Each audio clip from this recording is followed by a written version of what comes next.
the presentation stuff. Three areas, actually, what I will do.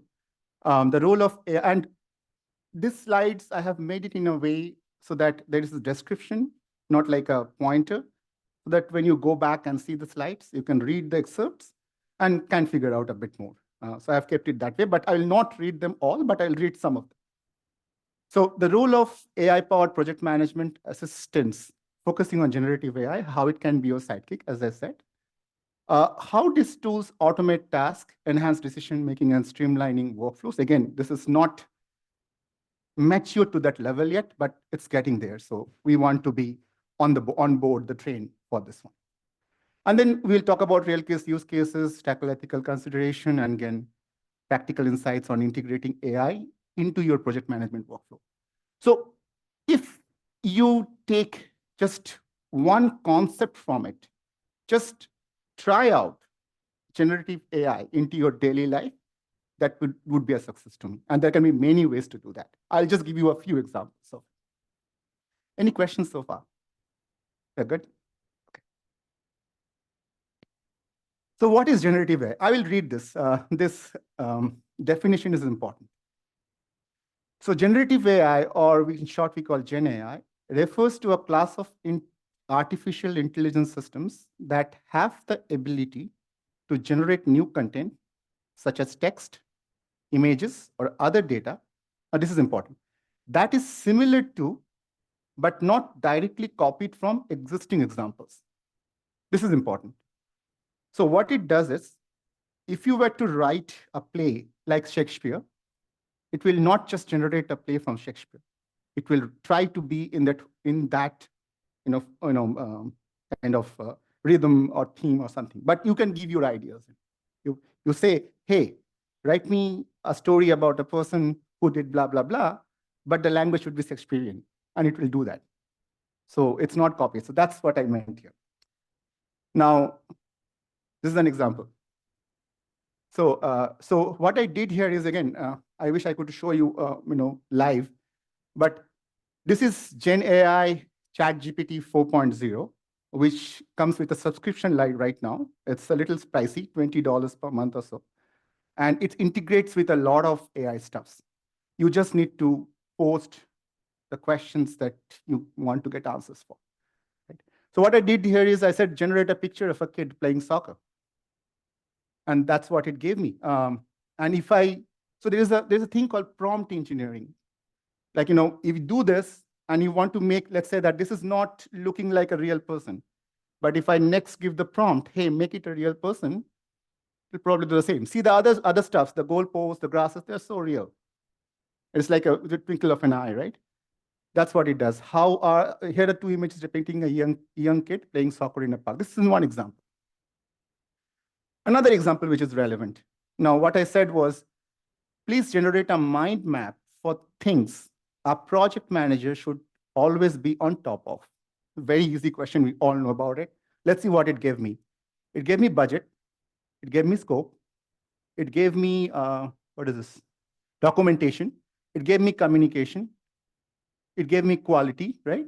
Risk, resources, schedule, and then again, it further divided the areas. So you see where I'm going, like, you put that in, you know what to take care of, and now you are the expert, and now you know how to expand this. And probably in the next prompt, if I say, hey, give me more about scope, and here's my situation, how do I go ahead and make my scope better? It will probably give you some pointers which you can start working on.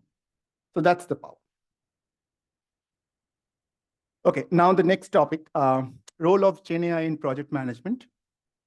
What we'll do is, so okay, now what I am doing in the next few slides is, first we will take a few daily project management tasks that we all do, and you will see in a while. We'll divide it into complexities, and we will see how, based on the complexity, GenAI can help me in each one of them. Sometimes it automates fully something, but some things it gives you a head start. It gives you some efficiency, and it'll go deep into those details, right? So we all know this. So these are the tasks that I have taken for this presentation. Again, this is an example only. There are a lot more. Yeah. Meeting note summary. So we have a meeting like this. how do you summarize it, right? Report generation, data set analysis. So you have an Excel sheet, a long Excel sheet, and you want to analyze it. So probably we'll need to do some SQLs and all this. Not needed anymore. Risk analysis, cost and schedule estimation, cost benefit analysis, then project business case creation, project decision making. Now, if I divide it into complexity, right? That's how it looks like. So this is low in terms of the complexity. This I would put it as medium, and this I would put it as high. With me, everybody? Okay. Please stop me if you have a question. I am okay to take questions as I go in. Should be interactive. So how can ChatGPT or generative AI help me in this work? 3 things we can do. Automation, full automation, and I'll not read it. You can read it later on. Something you can assist with, they can assist with you something, and then they can augment you. They can push you in some direction, and then you can get started from there. But mind it, this is at a level where there's a lot of hallucination now. Hallucination means it is confidently giving you the wrong answers. So you have to be careful about it right now. I mean, it's not at that mature state yet. So the augmentation part, I'll come to that, and I have a example for it too, which I will show. So you cannot just trust it fully. You have to be very, on your toes and see what it does and take it forward. Right? So these 2, automation. So I'm just putting the symbols here. This can be automated, and I'll give you one example there. This one can be assisted. So ChatGPT, generative AI can assist you in these 4 areas, which is medium complexity. And for this, you have to augment it. They will give you something, and then you have to build on top of it. So we'll take examples on each one of them. Yeah. So now coming to the interesting part of the presentation, and we'll go details into it. What I've done here is I have created some brief use cases, one for simple, one for medium, and one for complex. I've given a scenario. And then with my ChatGPT, I have asked some questions and saw how it can help me. That's what I will demonstrate here. So again, these are only examples. There can be many such examples. And we'll talk about it later, what examples you can think of. Okay, so what I'll do is, from the low complexity, we'll take a meeting note summary example. From the medium complexity, we'll take a data set analysis. So we'll share a data set and we'll see how ChatGPT does the analysis for me. And then for a project decision making, we'll take one example from here. Yeah. So let's get started. This is first use case. And if you have used Teams or Zoom right now, and if you put the that scripting on, you will get this phrases, whoever is speaking and all. Let's take some time.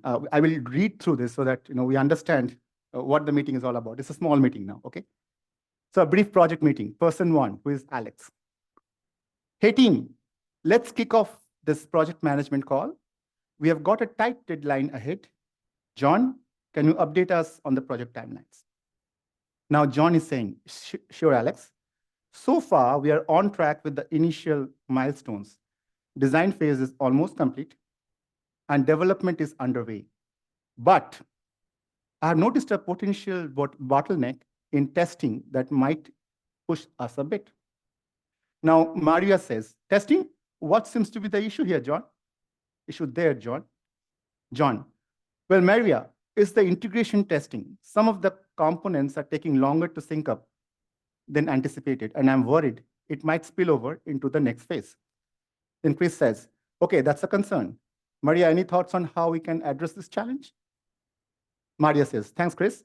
I think we should allocate additional resources to the testing phase, maybe pull in a couple of extra testers to speed up the process. It's a critical step, and we can't afford delays there. Alex, good suggestion, Maria. Let's get that arranged. Chris, any insights on potential impacts on the overall timeline?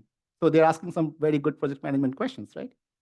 Chris, I have run some scenarios. So she's actually ready. And if we bring in extra hands for testing, we might be able to catch up and avoid a significant delay. However, it's crucial we communicate this to the client ASAP to manage expectations. Now, John is saying agreed. I'll draft a revised timeline and share it with everyone before we reach out to the client. Also, we might want to reassess our risk mitigation strategies for the future phases. Maria says, absolutely, it's better to be proactive and transparent about these challenges. They will appreciate our honesty and we can work together on solutions. Alex, great team. Let's move quickly on the additional resources for testing and ensure the clients informed properly. We have got this. We have tackled tougher challenges before. Agreed, Alex. We will get through this and the project will come out even stronger. So I wanted to read this out so that you all are aware what is happening. This is a small excerpt, small meeting. Now let's see, and imagine it's like a 5-6 pages, right? So now this is interesting. I have asked some questions to ChatGPT based on that excerpt. Generate a brief summary of the meeting, right? It says, during the project management call, the team led by Alex identified a bottleneck in the, I'm not able to read it, integration testing that could delay the project, blah, blah, blah. So if you read this, I wanted to read it because you know the summary now. This is exactly the summary that ChatGPT gave me as well, right? Now, this is interesting.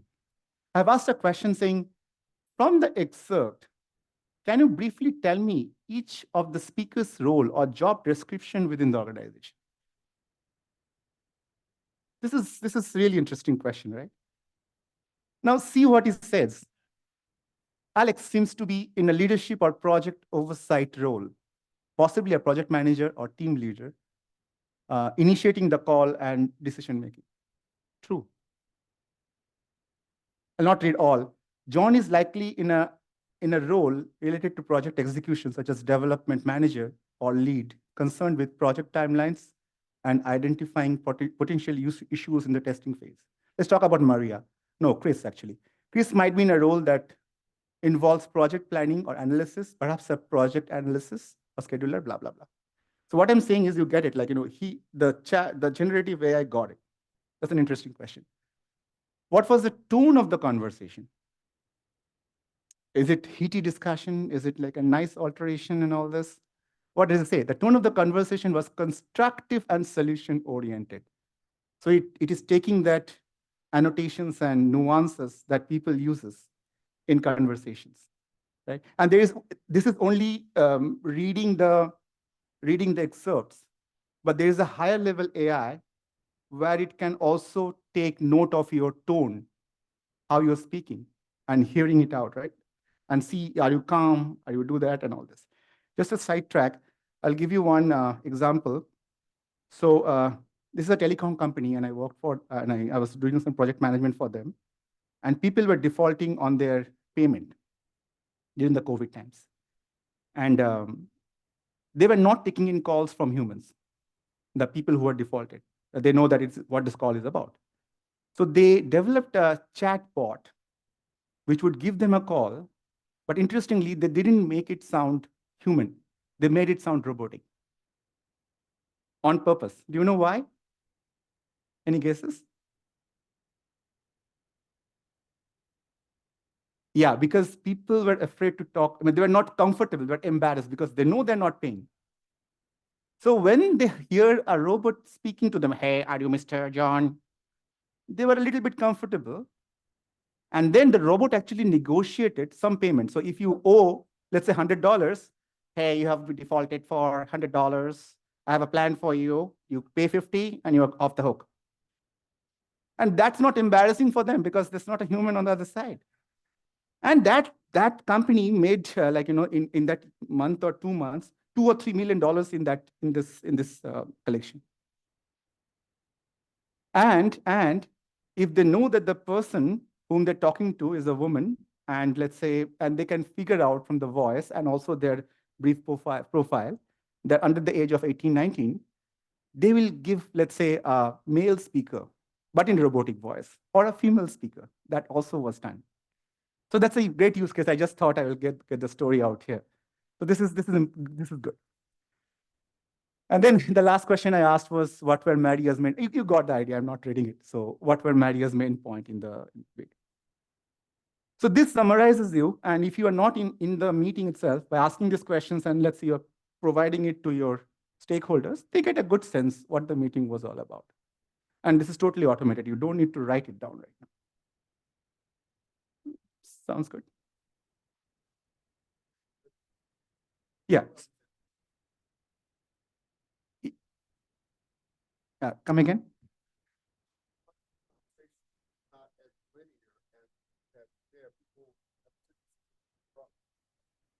Yeah. So the question is, what if the conversation is not linear? Because this is a linear case. It's like the normal cases are like, you interrupt and all this. So right now, the answer to that is, again, it's not matured enough. So it will make some mistakes. But right now, if you see if you put on the scripting on Teams, it kind of gets you.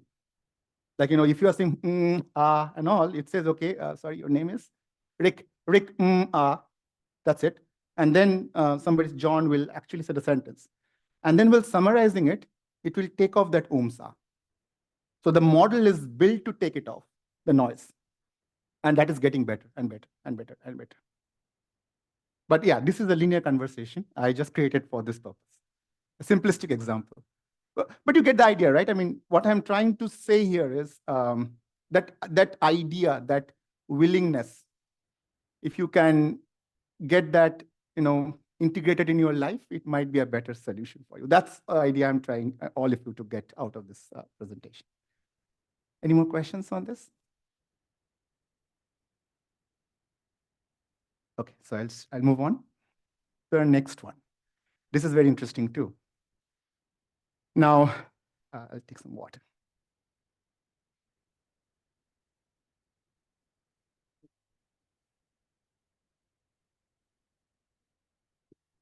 Hopefully this is my glass.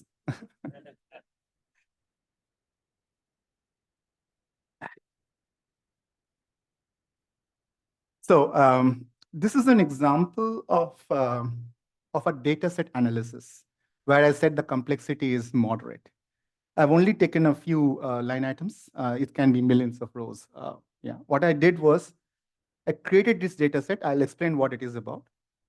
And I uploaded it into ChatGPT 4. And then I asked him some questions, him or her, I don't know. And let's see what happens here. So let me go through the data set once, yeah? So this is about a flight kind of thing, as you know, as you see here. So flight ID, the airliner, Delta, United, blah, blah, blah. The origin, the destination, departure date with a timestamp. Departure time, I mean, essentially this time is here. The arrival date, arrival time, flight duration, distance it covered, aircraft type, Boeing, and all those Airbus and all this, ticket price for that sector, number of passengers, and whether it's delayed or not. That's a flag in itself. Okay? So any question on the data set? You got it, right? What it's about? And it's a small data set. Like, I think it's 2 or 3 days of data and it's very small. Again, the idea is it can be enhanced a lot more. Now let's see how ChatGPT helps me here to analyze this. I don't need to write any SQL or formulas or anything. Let's see. So the first question is, so this is the flight details Excel I uploaded. So it was an Excel, I just uploaded it. There's a URL to do that. I mean, UI to do that. Please provide me 3 to 4 interesting insights from the data I provided you with. Blanket statement. I just want to understand the data set. Please give me some insights from you, what you see there. Flights distribution by airlines. Delta, United, Southwest, and JetBlue each have 3 flights, making them the most represented airlines in this data set. American, Alaska, Spirit, and Frontier follow with 2 flights each. Right? That's a summary. Imagine it's like going over millions of data points, right? Destination popularity. SFO and Orlando are the most popular destination, each with 2 flights headed there. Other destinations like Chicago, LAX, and LAS, among others, are represented with 1 flight each. Then average distance by airline, proportion of flight delayed by airlines, blah, blah, blah. But again, I would suggest don't take everything on face value here. Do check some of the answers that they're given. As I said, It's known for hallucination. It will give you confidently wrong answers sometimes, and you'll not know if you don't be vigilant on that. But this will obviously, there's a lot of work on hallucination going on right now in this space, and it will evolve. It will evolve a lot. Anyway, so next question. I tried to make the questions interesting. Please provide me a grid in descending order by aircraft type with respect to total distance miles in the 2 days that we have data for. Very specific question that I have. So just a technical part. What it does is, at the back end, it converts this English into a SQL statement. And that's where the beauty lies. It takes the SQL statements, it goes to the data set, and it does the same thing as a SQL would do, or a lot of SQLs would do, like structured query language, like how we analyze a data. That's SQL, SQL. Yeah. So let's see what it says. Here is the grid showing the aircraft type sorted by different blah, blah, blah. Boeing 787, 5,000 miles, Airbus, blah, blah. You get it. And this is right. I have verified it. This is right. Yeah. Now, I cannot see that. Sorry, I think, anyway. Is there a way I could have, okay, this is an interesting question. Is there a way I could have traveled from JFK to LAS? How? Given that flight that we have, right? It says, based on the data set, there was no direct flight from JFK to LAS. However, there was a potential connection, I'm not able to read, sorry, route through LAX airport. So here's what you do. You first leg, you go from, what is this? JFK to LAX on day 1. It lands at 3 p.m. And then the next day you take a flight from LAX to LAS at, I think 3:45 p.m. or something like that. So it gets you the connection. So you have done nothing. You have just asked the question. That's the beauty, right? And then there are a couple of other, which aircraft type carried the most passengers over the 2 days. It's an easy script. Which airlines was best and worst with regards to delays. Now it understands best and worst. I didn't say like, this number has to be high to be the best, or this number has to be low to be the best. I just said best and worst with regards to delays. So delays means if you are delayed more, or there is a flag, then it's a delay. So it understood that and gave me the right answer. These are all right answers. You can have a look there later on. That's the power of you. Put that Excel in 5 minutes. You know many things about that Excel, which could have taken a week or so in normal circumstances. And this will go better. I'm not saying this is perfected yet. This will go better as we progress in this area. Any questions? Yeah.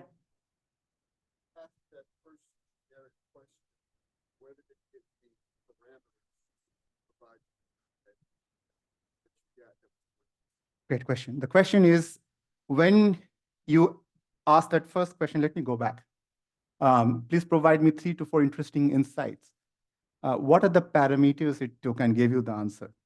So the answer, that's the question, right? The answer is this generative AI are trained on a lot of data sets like this. And then people have analyzed the data set and come up with answers.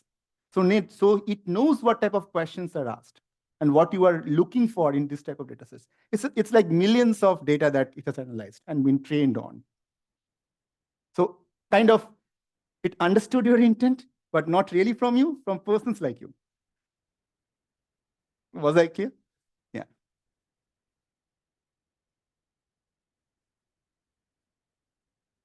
Okay. Sure. Okay. Where was I? Yeah. So, okay. So that was the second example. Now, this is an interesting example where you need to augment, meaning you get the direction from ChatGPT or generative AI, but you need to be very careful about using it. I'll show you some of the hallucination it did here, right? So let me read this through the situation for all of us to be on the same page. Situation. As a project manager, you are leading a project team with a software feature development project. You need to plan out this project. So it's a basic task of project managers, plan out the project. Can generative AI help here? Now, who are the team members? Let's go through it. Alex, who is the backend developer. Bella, who is the front-end developer. Chris, QA.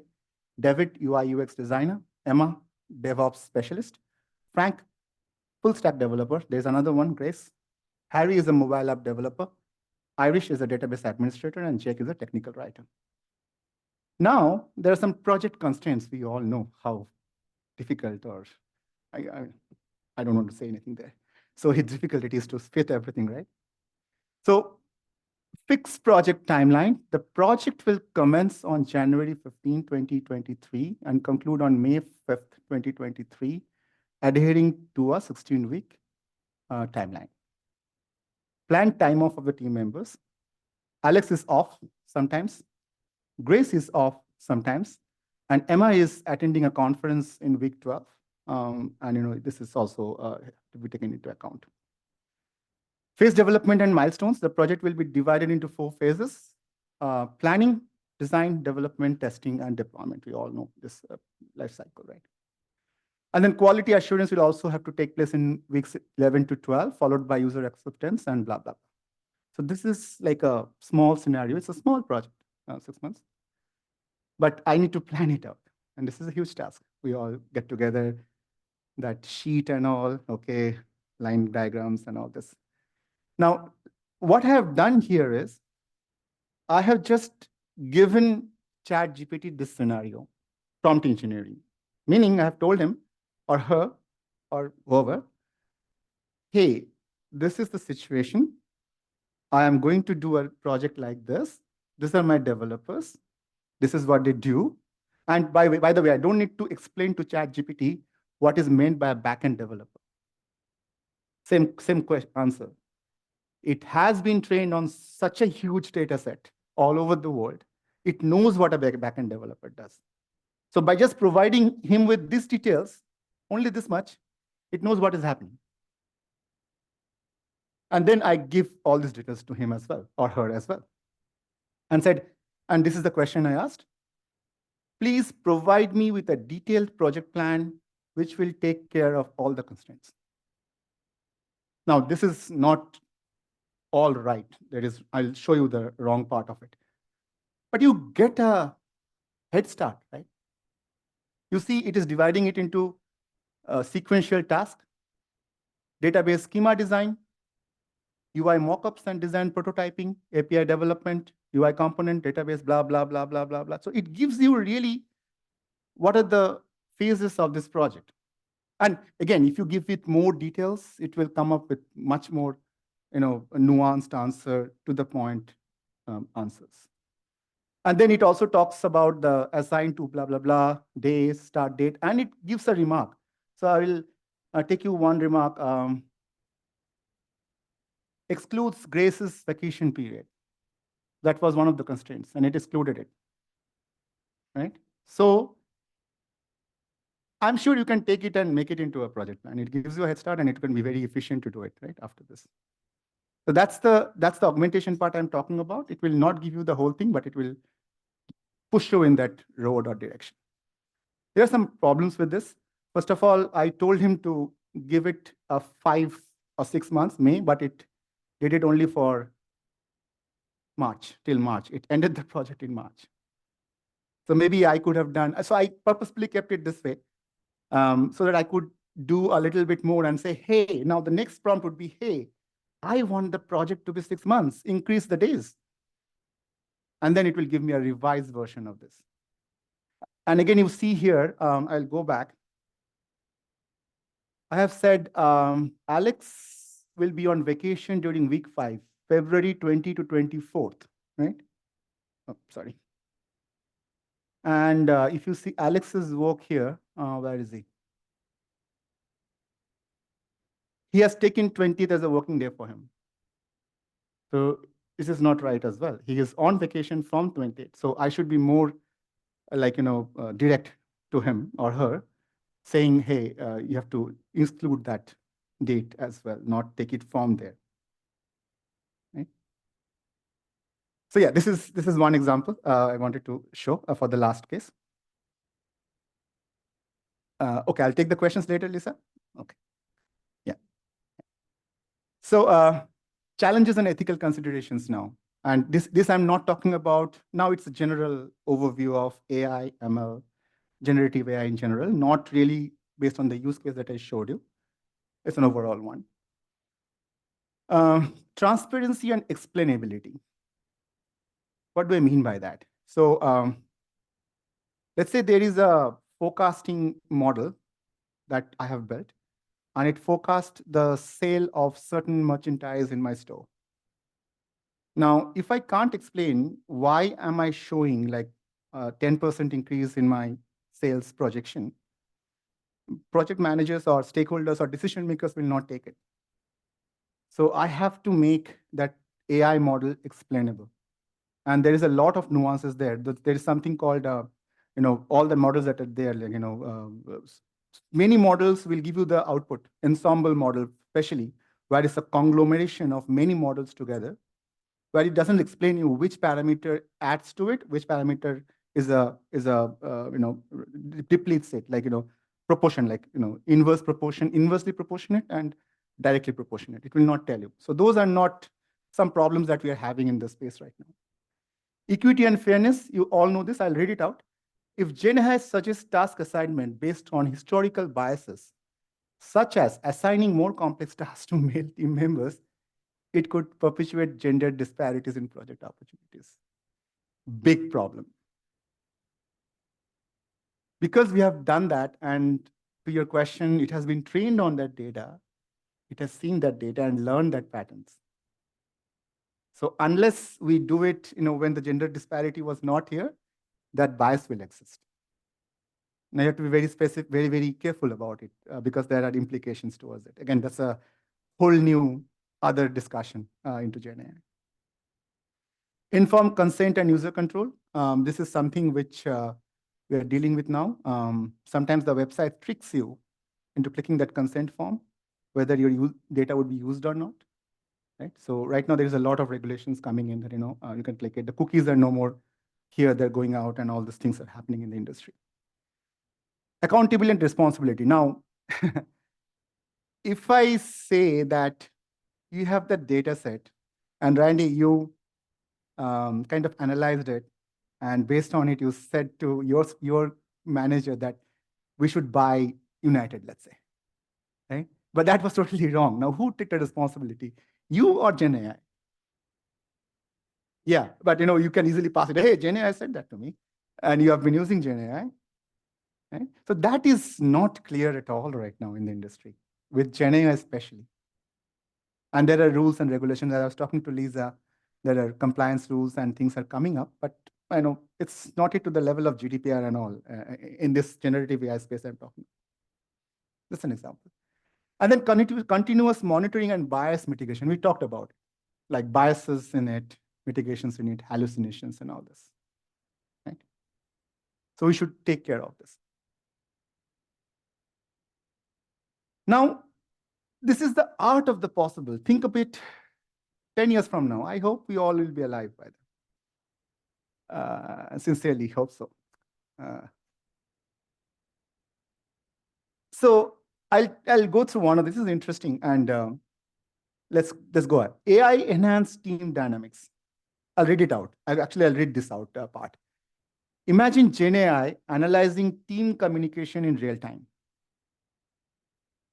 If it detects a drop in collaboration or a negative shift in sentiment during a virtual meeting, it could suggest team building activities, virtual social events, or even recommend adjusting task assignment to improve team morale and cohesion. Very possible. I told you about the annotations and all this, right? So imagine there is, in a roundtable discussion, we all are here, add to it generative AI with that robot headset sitting together, and it is analyzing every speech that you are making. And then he said, hey, we're not going anywhere. Can we do some team building exercise, please? Let's go out. Let's plan a trip to Las Vegas or something like that, whatever. And I would program it in such a way it says that so that we can go to Las Vegas. That's a different story. But that is very possible in the future. Second one, predictive adaptability for project roles. Let me read that. Consider GenAI analyzing historical project data and external factors. If it predicts a potential supply chain disruption based on global trends, it might recommend alternative suppliers, adjust production timeline, or suggest risk mitigation strategies before the disruption occurs, ensuring project continuity. Possible? Yes, no? Show of hands? Yeah, possible, right? In this future. Another sip of water.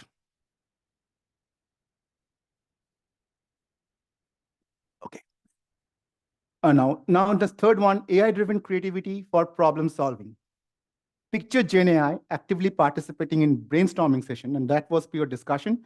This is brainstorming session. You are creating new ideas. GenAI can do that too. So if the project teams faces a creative block in designing a unique feature for the mobile app, GenAI could generate diverse and unconventional ideas, inspiring the team and providing fresh perspective to overcome design challenges. It's not doing the design minded. It is giving you some ideas to develop on it. Sometimes we have this creative block, we cannot think much. So it will push you in that road, towards that road and say, hey, why don't you think about this? So that it can do based on all the training that it received from all the data sets. Emotional intelligence integration. Imagine GenAI analyzing team communication on chat, on Teams, and detecting signs of stress or frustration. You can easily do that with all the data that it generates, right? If it identifies a team member experiencing burnout, it could recommend workload adjustments, encourage breaks, or suggest mental health resources, fostering a supporting and emotionally intelligent project environment. Possible? Yeah. The last one, again, these are only 5 things I have shown. There can be many such. I'm just giving you an idea. That's it. That's the whole intention of my presentation here. Personalized project management assistance. Envision GenAI learning that a project manager prefers visual data representations. We have all spoken about this at some point in time in our career. It could customize its reporting style, delivered virtually rich insights and dashboards tailored to the manager's preference, optimizing information consumption and decision making. Very important point. If a person likes to go into nitty-gritties of numbers, provide him the numbers. If he is visually more attractive, not attractive, if visually the dashboard is more attractive, I mean to say, then provide him with some nice dashboards, and the decisions would be taken quite well. And that generative AI can usually do in a flash. Yeah? So I'll just end it with this note. Generative AI, the architect of innovation, where algorithms breathe life into possibilities and machines weave the fabric of tomorrow's creativity. Do you know who wrote it? Generative AI himself.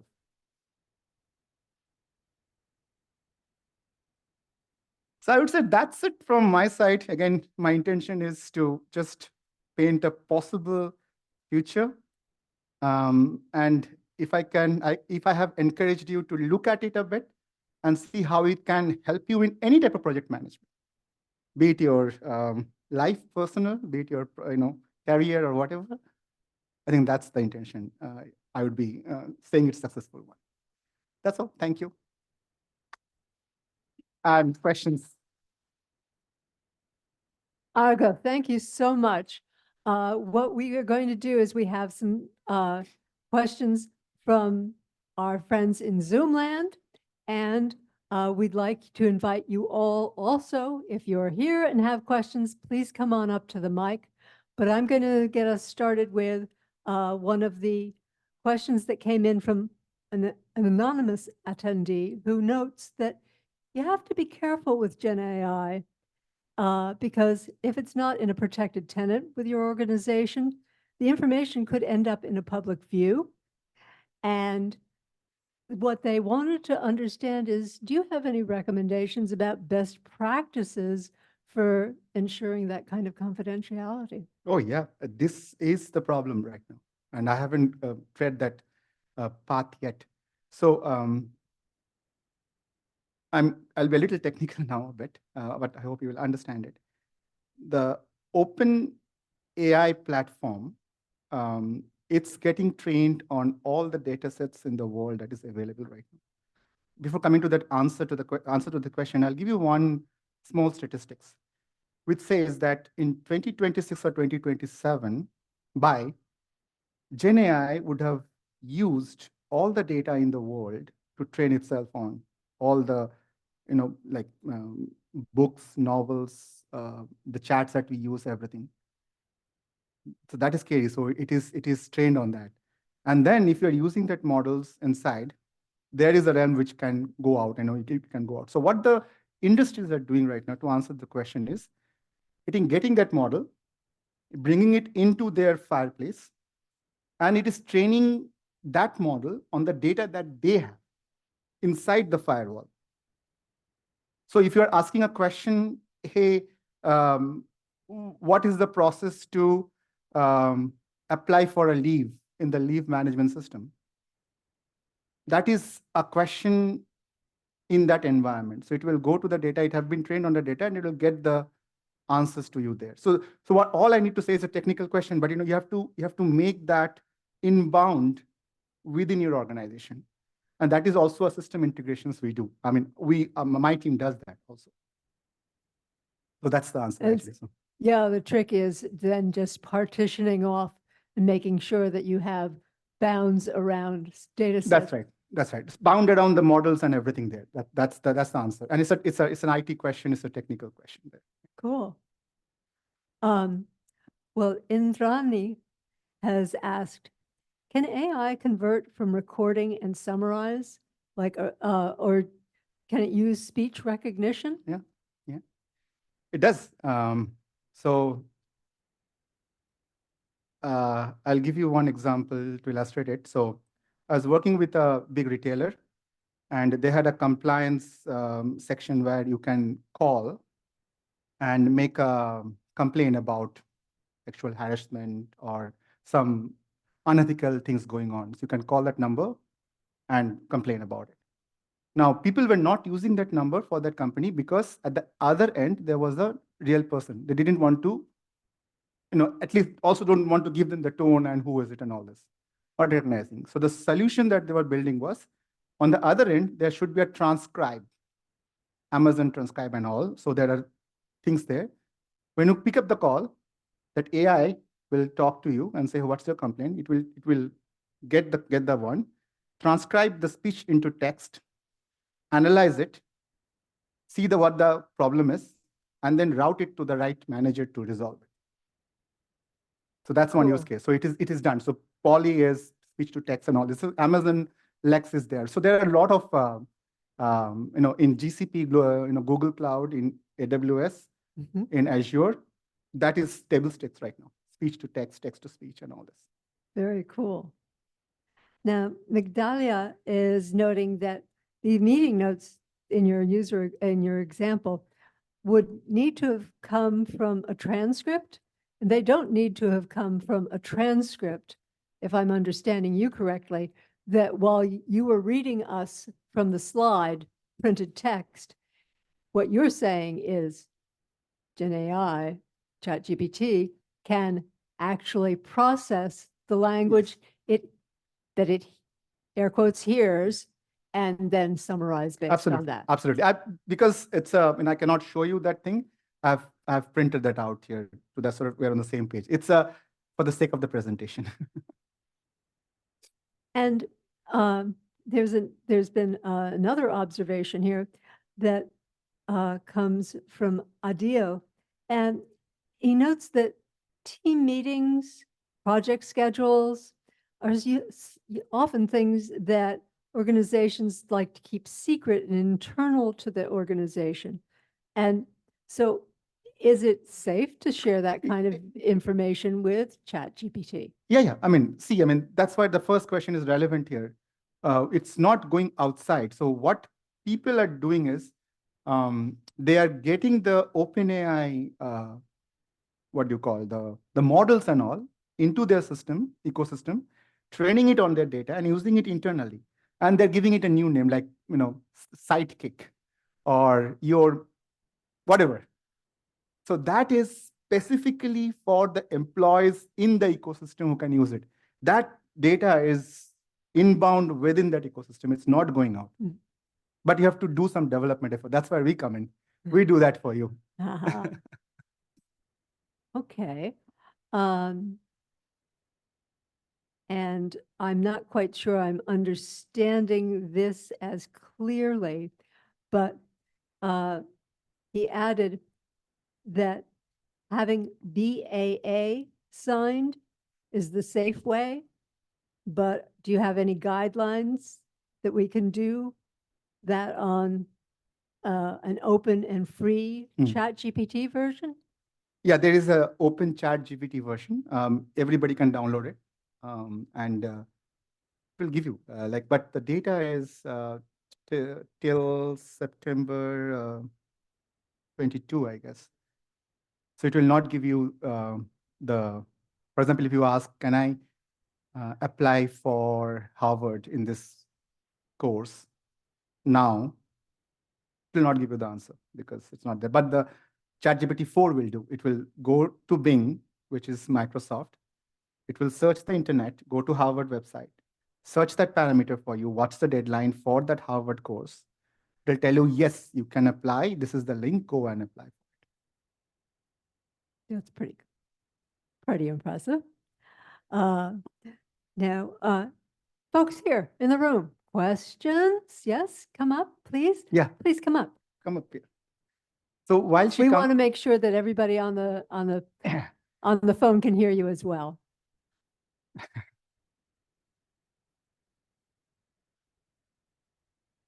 Hey, Now hello. we have got three AIs currently available in the market that we use. We have ChatGPT, we have Copilot, and we have Google Bard, which is now renamed something else. So if we compare three of them, how would you rate them? And which is like preferred model or which may give the best of the answers? Correct. I wish I could have met these people before coming here. I could have got a commission. No, I mean, no, outside the kidding part. All of them are using large language models and they're using like very innovative chips right now. So the race is still on. OpenAI brought it in 2023 in the dimensions that we all know now. So it's getting a little bit of traction, but AWS, GCP, all these are coming in. Now, Google has one, I'm forgetting the name of that technology. It will come back to me. What it does is, it doesn't analyze one part of it. So if we are a human, we use our eyes, we use our smell, we use our ears, and also, some sort of touch to examine a situation we are in. But right now, all the models are using either text or speech or video or something, right? Now, Google has, I'm forgetting that name, Gemini. What it does is, it takes all of this together and then gives you an answer. Imagine that. It's becoming more human. That's fascinating. Yeah. So answer your question, it's still, the race is still on. There's no preference right now. It's based on certain use cases, what you would like to do. Are you saying then that one of the brands would be better for certain tasks and another AI would be better for other tasks? I mean, is it specialized that way? No, not yet. That's what I'm Okay. trying to say. It's the length and breadth it is used right now is only for last 1.5 years. So, in every project proposal that I do right now, there is a GenAI. 1 year before, it was not. So it's still in that space of kind of like AWS, GCP, and Azure for cloud race, right? So it's still in that phase, I would say. I don't have a preference. Yeah. Now, Jerry had commented that she'd like to hear more about augmentation and also generally ethical considerations as AI evolves. Your thoughts on that? Yeah, so there is a huge space on ethical AI. They call it ethical AI actually. And organizations like, big organizations, be it a bank, be it a healthcare or anybody, is actually having a large team in that, right? Ethical AI.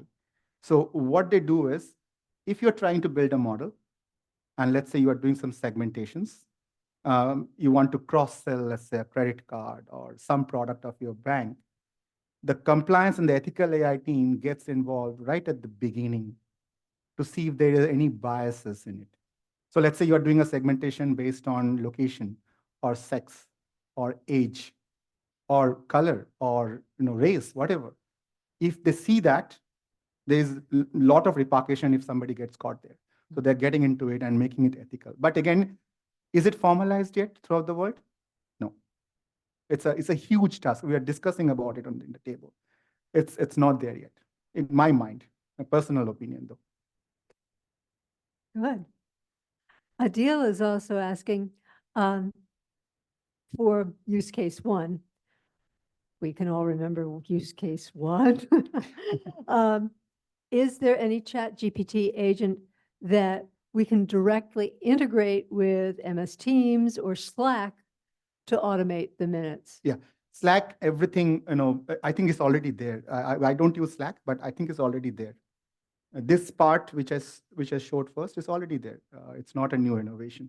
Okay. I think you have to enable it. Teams has this, Zoom has this, Copilot, correct? And then I don't know about Slack. I have used it like 10 years back. I don't know about that. Maybe they will have it, like, right? Yeah.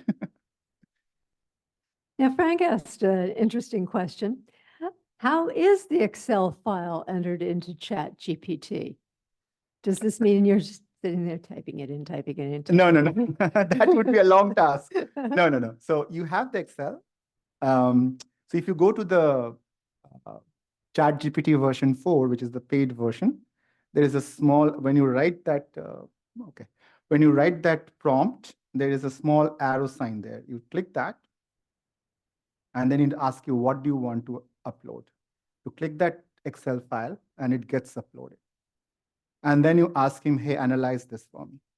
And it will take some time based on the, again, again, I'm telling you, if you give like a million, like 5 million rows one, it'll probably do it for the whole time. I'm not saying that. This is a possibility. If you have 1,000 rows Excel, it can do very well. But if it's a 1 million, can it do it now at this point? Maybe not. Maybe it will hallucinate more. But it's getting there. That's the point. It's getting there. Did it answer, Lisa? I think so. And Phil is asking, well, it seems that the wording of the prompt is very important. And so do you have suggestions on places to find examples of prompts? Is there a place that you could say, okay, this is the kind of thing I want to know. How should I ask that? That is $1 million idea. If anybody wants to start an university, do that right now. You will be not millionaire, you will be billionaire. That is called prompt engineering. And if our kids should learn, they should learn this first. Forget about typing emails. Forget about all the things ChatGPT can do for you. Not ChatGPT, generative AI can do it for you. Yeah, let me answer this question once. So to answer that question, yes, prompt engineering is taken right now as a part of engineering itself. So there are courses which are happening right now, I know of, which will actually tell you, like, how do you prompt engineer and make the content that generative AI is giving you more focused to what you need. And that's a skill. That's an art and a science. Is there some place that we mere mortals could go online and say, okay, at this website, there's. Best way to do is ask ChatGPT. Oh, beautiful, beautiful. And Jim is asking, is it correct that GenAI consolidates and reassembles knowledge but it can't create anything new. It can't do a new approach, a new product, a new idea. Is there a caveat that the user has to supply anything new that they want a Gen AI model to use? Or can the AI model, based on all that input, generate something new itself? Yes, it does. It does. It has a capability to. So if you ask him for a joke on this, it will give you. Whether you like it or not depends on your personal thing. What I mean by that is, if you just try it out with your ChatGPT. Give me a story about a boy who was very poor but later on became rich. Now you give him the starting point and the ending point. What happens in the middle, you don't know. So what it will do is, it will probably get some idea from somewhere and club it together and give it. Now, here I have one thing to say. We have been in existence for a long time. Now, each one of our problems are different, but if I take all the problems of the world together, there's a lot of common things. And some of the ideas that you might have generated now might be someone else's problem somewhere in the line. ChatGPT knows that. You see where I'm going, right? So yeah, that's my answer to that. I mean, yes, ChatGPT can generate based on, again, probably not that innovative, it is somewhere there, but you would see it as new idea because you haven't thought about it. Very good. Nathan's asking, will Gen AI take away project managers' jobs in the future? Not really. This has been a question when IT came in. We are still here, surviving, earning money and all. This was the question when AI really came in. Still here, surviving. What I think will happen is we need to upskill ourselves. If we are doing minutes of the meeting, for example, that probably I won't need you to do that. And you should upscale yourself to do the second level data set analysis, right? And give the report. So it's all about upskilling. It's not about taking away the jobs. It's about upskilling yourself to suit the area. Imagine what would be the future for our kids right now. So if you have an email and you want to reply to it, you just give the email to ChatGPT and say, hey, I want to reply this email in a friendly tone, being humble, blah, blah, blah, with these points, 1, 2, 3, 4, 5. And I want it to be brief. It will really give you a good answer. Please try it out. It will really give you a good formatted, whether it's you or not, that's inconsequential. But generative AI will also learn your approach. So for example, in this use case, if you give some of your emails first to ChatGPT, hey, this is what I wrote as an answer to this. You give it. It will learn who you are. And then when you ask him to do a new email, it will take your tone, annotations, everything into consideration and write down that thing for you. So will kid learn that? I doubt. My kid is 9 years old, as I told you. When he is like 20, I don't know. I don't know. Well, Jerry, my friend Jerry, I love it. She's saying, is ChatGPT certified?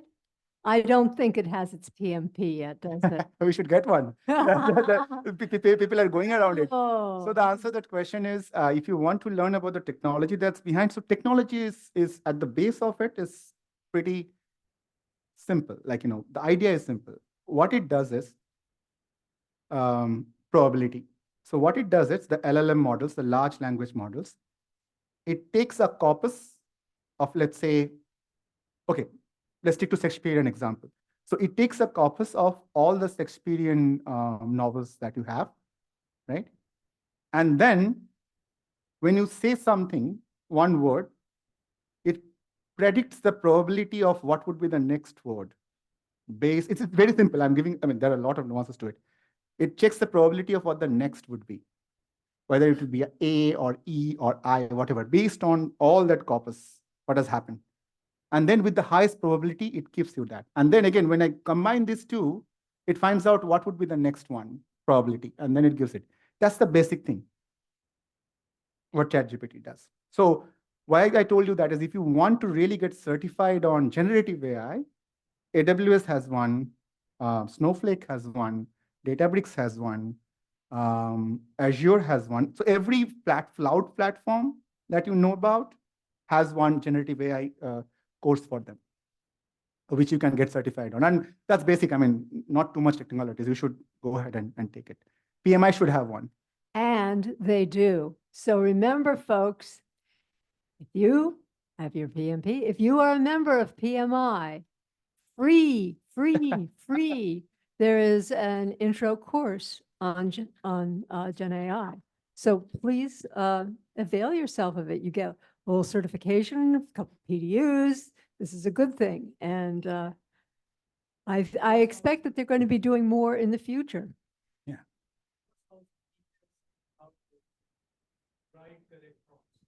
Yeah. Sorry, Lisa. I think she had a question. Okay. Okay.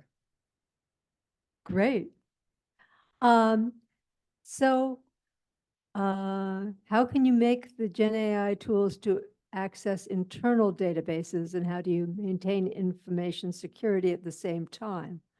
I think we've actually kind of talked about that, the Yeah. compartmentalizing of the information. Yeah. That's the technical part, Mhm. so I'll give you an example at the end, but let's go to the questions first. I'll end with that. Okay. And this one, anonymous, you'll have to type in really quickly and explain, because you asked, in the future, can we anticipate GenAI applications on human build? Not quite sure I understand. Human what that- build, BUILD. Yeah. Um, I think. Oh, that's a good guess.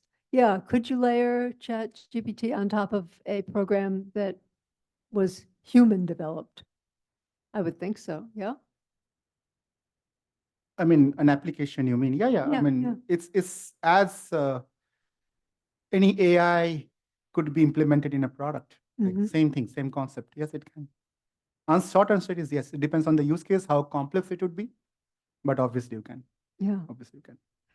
I do have a couple of people who've had the same general theme. Sam is summarizing it, saying, well, given what you were saying about how it can consume all the information by 2027, is it reasonable to say that ChatGPT would be totally mature enough, providing sound solutions and result in replacing experienced employees? And what happens to project managers, and would PMI survive? No, it would. The maturity is going up, so it's a hockey stick growth right now. NVIDIA has sold more chips. That's why you see the stock. Some of you might be millionaires by now if you have bought the NVIDIA at the right point in time.